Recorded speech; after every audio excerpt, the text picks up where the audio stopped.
Hello everyone. In this video, I want to give you a quick overview of how to calculate your taxes if you received any payouts from Franklin segregated funds after Franklin received the final payment from Vodafone Idea Papers. So you need to know a couple of things before you can calculate your taxes. And the first thing you need to know is the cost of capital, which is how much did your investment cost when you purchased the fund, which now turned into the segregated fund.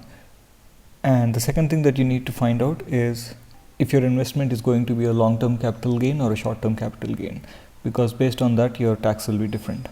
So first let's find out the cost of acquisition.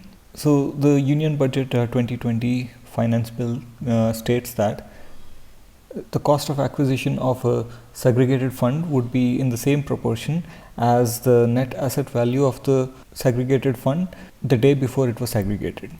So let's take an example to understand this clearly. So let me use my spreadsheet so it's easier to do these calculations. So here I have listed down all the various events that have happened. So in the case of Franklin, I've taken Franklin Ultra Short Term as an example. So in Franklin's case, there were two dates that were significant. One was the date of markdown, which is when the Vodafone Idea Papers were marked down to 0, which is different from when segregated portfolio was created, which was on 24th January. So let's go to this markdown date. Franklin was holding these Vodafone papers, which were marked down to 0 on January 16th. Although the papers were not actually downgraded to junk yet, Franklin preemptively did this for the benefit of the investors, and that date was 16th January. So the day before the markdown was 15th January, and the NAV on that date was 28.34. Now if you look at Franklin's documents, which says that Franklin Ultra Short Term Bond Fund was holding 4.2% of Vodafone papers. So you can find this in the email that Franklin sent out during that time. It mentioned that the Franklin Ultra Short Term Bond Fund was holding 4.2% of Vodafone Idea papers. So that is the proportion of the NAV on 15th, which we need to calculate. So using that example, the NAV comes out to be 1.19. So the way this happens is you take the NAV of the fund the day before the markdown, so which was 28.34, and then you multiply it by the proportion, which is 4.2%. So if we were to find the NAV for the segregated fund, it will be about 1.2. Now the NAV of the main fund will subsequently come down to 27.14, which is the difference between this 28.34, which is on the day before the segregation, minus the NAV of the segregated fund. So that would have been 27.14. However, in the case of Franklin Ultra Short Term, the markdown and the segregation didn't happen on the same day. So what happened was, after the markdown, NAV was changed to 27.11, and the proportion of NAV of Vodafone became 0%, because the markdown to 0 and they reduced the main fund's NAV. Now the proportion has become 0. So the NAV of segregated funds from January 16th onwards is 0, and the NAV of main fund remained at 27.11. Now the next significant date is 24th January, which is when the fund was segregated, and the day before segregation is 23rd January, and the NAV on that day was 27.16. But as we discussed before, although the budget said, the finance bill said that you should use the NAV of the previous day of segregation and use the proportion of the segregated fund to find the NAV of the segregated fund, we can't do much here because the proportion of the segregated fund is already at 0% because it was marked down much earlier. So there is the NAV of the fund is, the segregated fund is 0, and the proportion is also 0%. So nothing much we can do about it, and because of this we can't take the indexation benefit. So the next thing that we need to find out is the duration of the investment.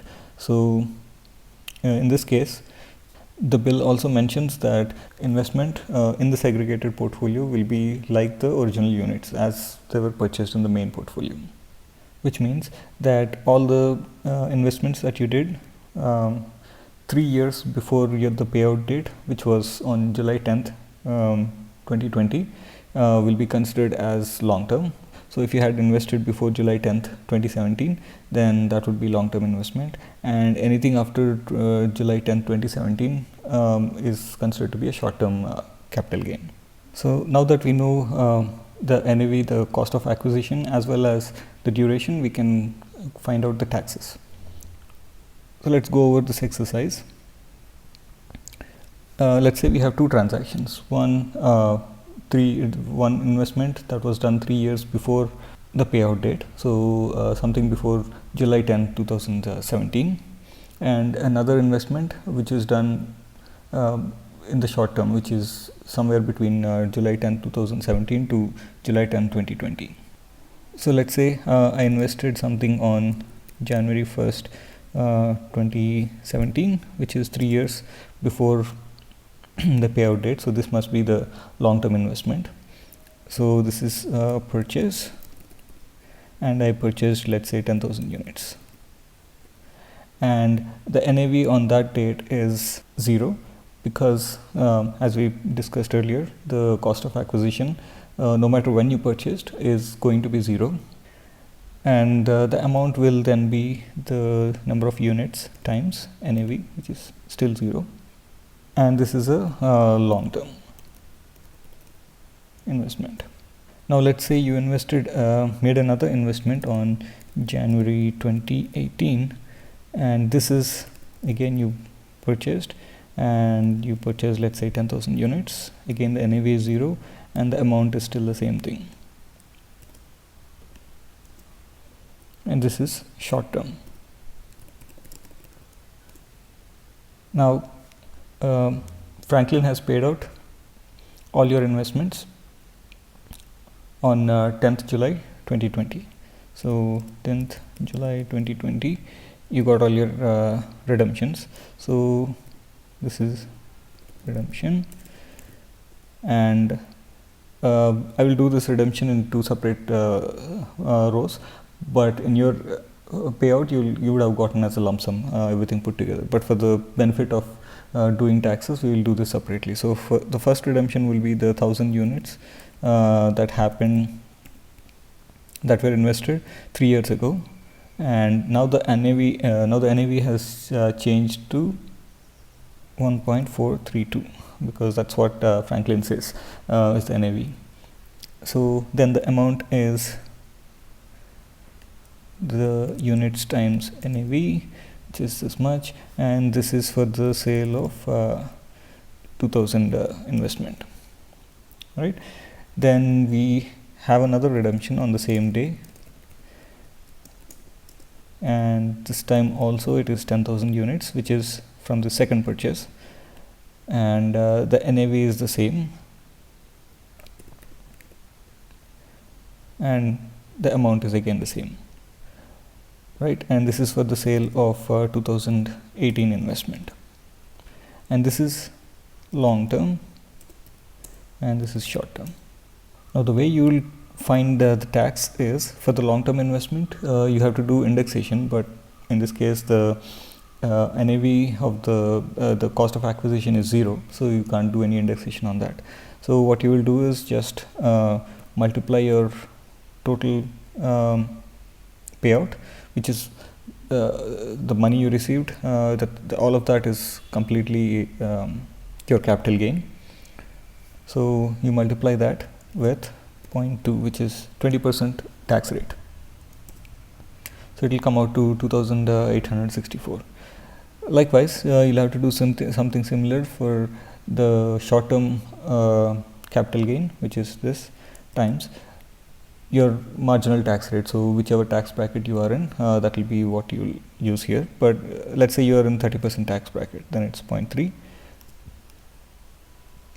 So you'll have to pay a tax of 4,296 for the second purchase, which was the short-term capital gain.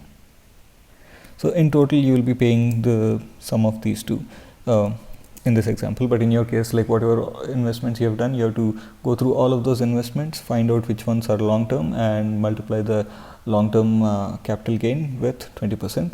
And for the short term ones, just multiply it with your marginal tax, and that will be the tax you'll have to pay. So unfortunately, this is how it is. We can't take the indexation benefit, and you can clearly see that Franklin mentions this, that the cost of acquisition is nil in all its email communication. So there is no confusion that you can use some other cost of acquisition. It has to be 0. Now, does that mean that we lost all the indexation benefit from our investments? No, not really, because this only applies to the segregated portfolio. But because the main fund was actually lost the NAV because of the markdown way back in 16th on January 16th, we get to reduce our so our cost of acquisition is what it was originally was when you initially purchased the fund, and the NAV on Jan 16th was much lower. So you still have that benefit, the indexation benefit, but now it has moved from the segregated fund to main portfolio. So the advantage is that you will get the double benefit in the main portfolio instead of the benefit in main portfolio as well as in segregated portfolio. That is all that's going to happen. That's pretty much what I wanted to cover. If you have any questions, leave a comment. Thanks for watching.